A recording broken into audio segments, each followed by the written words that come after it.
그럼 옆에서 실장 언니가 뭐 원장님이야라고 얘기를 해줘야 되잖아. 근데 그런 얘기를 안 해주는 거야. 그래서 실장님 어떻게 된 거예요? 그랬더니 아르바이트 새로 뽑았어. 아르바이트 새로 뽑았는데 지금 들어온 사람이 원장이야. 이러면서 명함을 딱 보여주는 거야. 근데 그 언니도 원장으로 돼 있고 저도 원장인 거예요.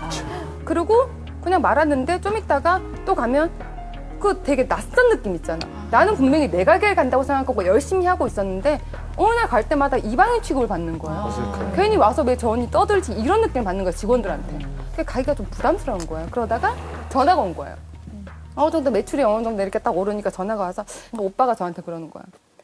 아리나, 내가 생각을 해보니까 네가 왔다 갔다 하는 거보다 차라리 그냥 지금까지 일한 거 내가 좀 챙겨줄 테니까 빠지는 게 좋지 않겠니? 이러는 거예요. 빠지는 게 좋지 않겠니? 이러는 거예요. 나중에 오는 제가 먼저 하잖아. 나 너무 어이가 없는 게 홍보 다 해줬고 내 친구들 다 가고 전화 와서 저한테 아리나, 나 지금 너네 샵 왔는데 안 오냐고. 나 지금 가. 이러다 말고 뛰어가는 거야. 언니 왔어요. 내가 다 그걸 했는데. 근데 어느 날 갑자기 이제 없어도 된다는 거지. 솔직히 이 실장님도 내가 데려다 놨잖아. 그럼 실장님이 중간에서 뭐라고 얘기를 할 줄 알았는데 아무 말도 없는 거야. 그쪽이랑 그러니까 그렇게 되니까 그런 생각이 드는 거야. 동업을 할 때는 웬만하면 이렇게 진짜 계약서를 적어서 몇 프로 떼준다, 몇 프로 떼준다 해야지. 이게 기간하고 장사가 잘 증인이 돼도 있어야 되는데 그 증인이 변호사님이 있어요. 장사가 잘 돼도 돈을 얼마나 받아야 할지 모르겠네요. 전참 궁금해요. 봉기 씨는 동업은 안 하실 것 같은데. 20년 해보셨어요? 동업? 네네, 했었어요. 20년 전에 90년대 초반에 레스토랑 할 적에 제 샌프란시스코에서 공연할 적에 제 팬이라고 그러고 오셨던 분인데 이제 알게 돼서 서울에 와서 가끔 이제 저녁도 하고 이제 지인이 됐죠. 그런데 우리 한번 의기투 앞에서 한번 레스토랑을 한번 해보자. 그래서 둘이 하는 거의 조건은 첫 번째는 돈, 반반, 50-50. 그다음에 두 번째는 일도 네가 반, 내가 반. 처음엔 그렇게 구두로.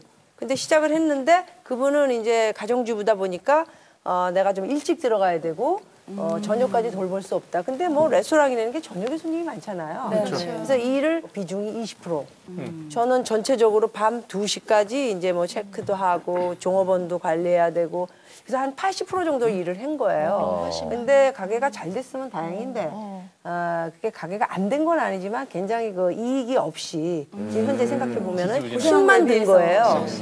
이제 한 3개월 정도 된 다음에 서로가 찢어지게 됐어요. 네, 서로 이제 찢어지게 되는데 문제는 돈 문제예요. 돈 문제. 그다음에 둘이의 우정은 이미 끝났고 다시 시작하기 힘들어졌고 그러면 그런 거를 추스려야 되는데 이제 거기다 투자를 많이 하다 보니까 돈이 없는 거예요.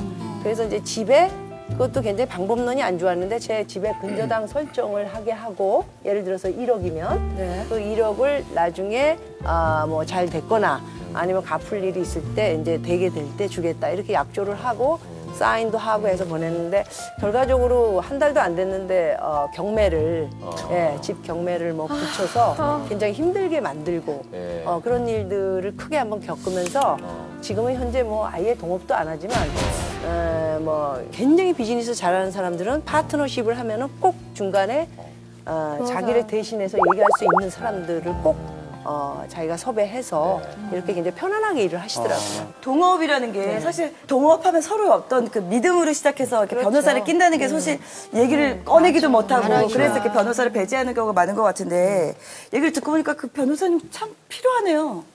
인제 인자셨죠? 좀 절실하게 서로를 위해서. 제가 정말 그 동업하시는 분들 깨지는 거를 너무 많이 봤어요. 그 처음에 동업을 할 때는 웬만큼 좋으면은 동업 안 하잖아요. 웬만큼 믿어서는 동업 안 하잖아요. 근데 간이라도 빼줄 것처럼 막 이렇게 해요. 형님 뭐 이러면서. 근데 그 사람들이 나중에는 어떻게 되냐면 정말 원수도 그런 원수가 아닌 거예요. 서로 고소 고발하고 뭐 또 때리기까지 하고 싸움하고. 사건 많이 나죠. 정말 많이 나요. 이게 다 동업을 둘러싼 사건인데. 납치까지 나오고 납. 그렇죠. 근데 요새 동업이 안 하면 참 좋은데 안 할 수가 없어요. 왜냐하면 창업할 때 비용이 너무 많이 들잖아요. 점점 점포가 대형화되고. 맞아요. 동업을 하실 때는 그냥 믿고만 하시면 절대로 안 되고요. 나중에 동업이 처음엔 관계가 좋더라도 중간에 장사가 잘 돼도 문제가 되고요. 안 돼도 문제가 되는 거예요. 어떻게든 싸움이 될 경우가 굉장히 많거든요. 동업 계약을 그래서 작성을 하셔야 되는 거예요. 얼마를 출자를 하고 몇 년 동안 하는 것이고 수익 배분은 어떻게 하고 여기까지는 이제 대충 다 아시죠?